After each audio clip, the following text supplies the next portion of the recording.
Foi realizado em Bragança Paulista, no Teatro Carlos Gomes, anexo ao Centro Cultural Prefeito Jesus Adib Abichedid, o segundo Fórum da Advocacia Bragantina, uma parceria entre Prefeitura de Bragança Paulista, por meio da Secretaria Municipal de Assuntos Jurídicos, e 16ª Subseção da OAB, Ordem dos Advogados do Brasil. No encerramento, o repórter da Assessoria de Imprensa da Prefeitura, Gerson Gomes, conversou com o advogado João Fernando Lopes de Carvalho, especialista em Direito Constitucional e Eleitoral, e o repórter Angelito Neto com o advogado Alberto Luiz Rolo, especialista em Direito Eleitoral. A campanha já está na rua, a sorte já está lançada. A partir de agora, doutor, o que pode e o que não pode passar daquele período de pré-campanha? Então vamos lá, basicamente a diferença entre a pré-campanha e o período de campanha eleitoral é que agora tem o pedido explícito de voto. Então o candidato pode expor o seu nome, o seu número de candidato, né? E pedir voto, e dizer das suas qualidades, dizer das suas promessas, daquilo que quer fazer ou daquilo que já fez e quer melhorar, e aí fazer pedido expresso de voto. A gente tem aquelas formas comuns de fazer campanha, né? Um pouco mais antigas, mas ainda o pessoal faz distribuição de panfleto, distribuição de santinho, colocação de mesas para convencimento do eleitor, desde que não atrapalhe o trânsito e as pessoas atravessarem a rua, por exemplo, né? Agitar bandeiras, as bandeiras não podem ser fixas, não podem colocar faixa, cartaz, não pode mais. Adesivo pode colocar nas casas, nos vidros dos carros, mas tamanho do adesivo, a lei fala adesivo plástico, tamanho do adesivo 50 por 40 e no máximo meio metro quadrado. Então não tem mais aquele negócio de envelopar carro como a gente via. Então eu posso colocar no máximo adesivos do tamanho 50 por 40 ou menor, mas o máximo de toda a área do carro é meio metro quadrado. E no vidro traseiro, 100% do vidro traseiro, e aí cada carro tem um tamanho de vidro, então a lei fala 100%, desde que seja microperfurado. Por quê? Para permitir a visibilidade. Comícios, reuniões, eu vou chegar na propaganda na internet, né? Carreatas, passeatas, eu posso ir na Feira Livre, eu posso ir na Rua do Comércio, eu posso conversar com o eleitor e pedir voto. Não posso entrar no comércio, dentro do comércio não pode pedir voto. Fica na calçada, fica na rua. E aí a gente chega na internet, né? Propaganda na internet então já é possível. Eu, enquanto eleitor, eu, enquanto cidadão, tenho o direito de apoiar o meu candidato, então eu posso colocar nas minhas redes sociais, apoio ao meu candidato, pedido de voto, vou votar no candidato A, B ou C, peço que você vote também, peço que a sua família vote também, é um candidato que não me decepcionou, sempre trabalhou pela minha região, sempre trabalhou pelo estado de São Paulo, né? Então eu tenho todo o jeito de fazer isso, só não posso impulsionar. Posso compartilhar alguma postagem, posso compartilhar alguma coisa que interesse, né, que seja de interesse do candidato que eu gosto, mas não posso impulsionar. Porque o que diz a lei? A lei diz que a única propaganda paga na internet, que é o impulsionamento, que custa dinheiro, é aquele impulsionamento feito pelo candidato, pelos candidatos, partidos, coligações e federações. O eleitor comum não pode impulsionar. Então, cuidado, porque o impulsionamento do eleitor comum, da pessoa natural, pode gerar multa, porque é ilegal.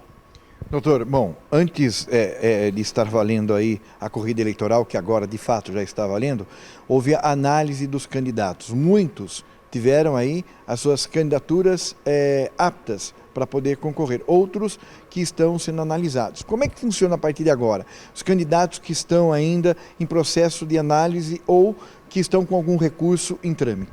Então, na verdade, o prazo para pedido de registro foi dia 15 de agosto, 19 horas do dia 15 de agosto. Então ainda não deu tempo para a Justiça Eleitoral julgar esses pedidos. O candidato pede o registro e a Justiça Eleitoral vai analisar e vai deferir ou indeferir. Como você disse, vai aparecer lá na página da Justiça Eleitoral, apto ou inapto.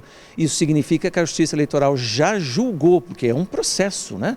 A Justiça Eleitoral então já julgou e aprovou o registro ou desaprovou o registro. E no caso de desaprovação, o candidato tem direito a recorrer. E mesmo aqueles que a Justiça Eleitoral aprovar, se houver alguma impugnação do Ministério Público ou algum adversário, também pode existir recurso. Então, a Justiça Eleitoral tem até 20 dias antes da eleição, que vai dar dia 12 de setembro, para julgar todos os pedidos de registro na instância ordinária, nos TREs. E aí depois, se for o caso, vai ter recurso para o TSE, e aí a ideia é que esses recursos sejam julgados todos antes da eleição, mas às vezes acaba passando, né?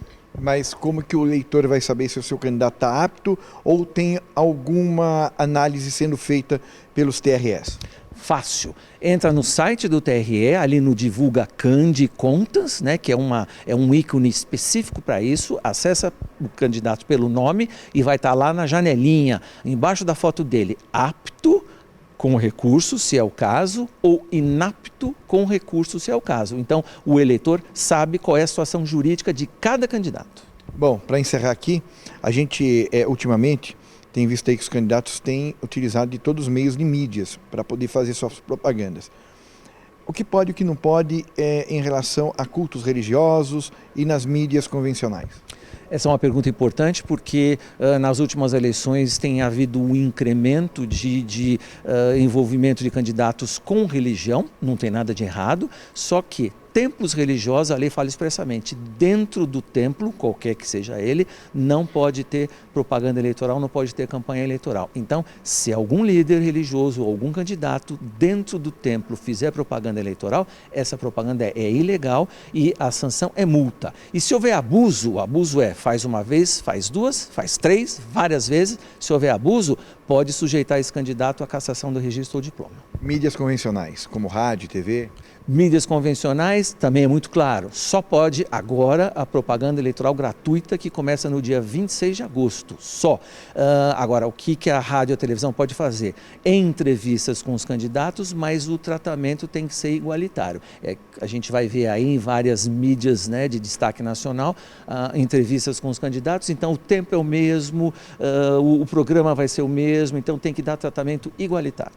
Para quem já está ocupando um cargo, no caso do Legislativo, Assembleia Legislativa e Governo de Estado, como proceder nesse momento? E tem mesmo o Presidente da República? Sim, tem que tomar cuidado, porque quem ocupa cargo acaba merecendo um destaque maior, porque não dá para não entrevistar o Presidente da República, porque ele continua governando, não dá para não entrevistar um deputado, por exemplo, deputado estadual e federal, porque ele continua trabalhando, legislando, mas só pode falar do trabalho que está sendo feito, do trabalho do Executivo, do trabalho do Legislativo, sem pedido de voto. A imprensa tem a obrigação de divulgar fatos, notícias. Então, aquilo que for de interesse público, for um fato, uma notícia, a imprensa pode divulgar, mas aí, nesse caso, não pode falar de propaganda eleitoral. Conversamos com o Dr. João Fernando Lopes de Carvalho, que vai encerrar o segundo Fórum de Advocacia Bragantina aqui em Bragança Paulista e que falará sobre a nova lei de improbidade administrativa e seus reflexos no direito eleitoral.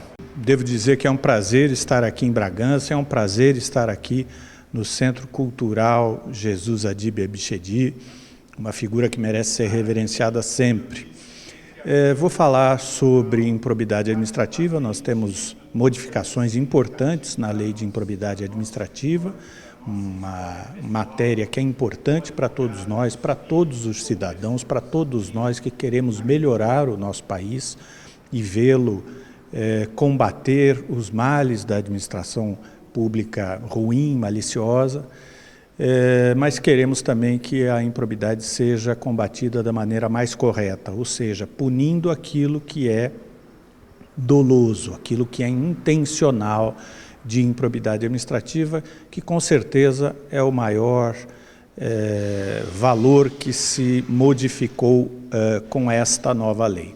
E vamos falar também dos reflexos que essas modificações trouxeram para o direito eleitoral, porque há uma série de mudanças nos efeitos das condenações de improbidade.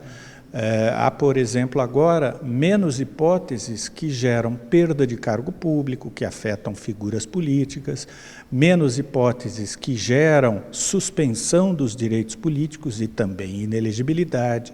Então, esses efeitos, essas mudanças, sem perder a mão do combate à desonestidade na coisa pública, são necessárias para uma correção de rumos em relação à coisa pública do Brasil.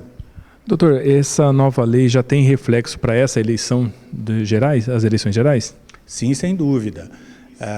A lei foi modificada em outubro de 2021 E esses efeitos, inclusive agora, no dia em que eu estou aqui tendo o prazer de fazer essa manifestação em Bragança, nós tivemos um encerramento no Supremo Tribunal Federal do julgamento do caso de repercussão geral que determinou os efeitos da aplicação desta nova lei, os efeitos em relação, por exemplo, aos processos que estão tramitando ainda na Justiça e mesmo os efeitos em relação aos processos que já foram julgados no passado, tratando de improbidade. Então, esses efeitos, a nova lei e essa definição do Supremo vão trazer efeitos para esta eleição, para definir também quem está elegível e quem não está elegível, quem tem direitos políticos ativos e quem não tem nestas eleições de 2022.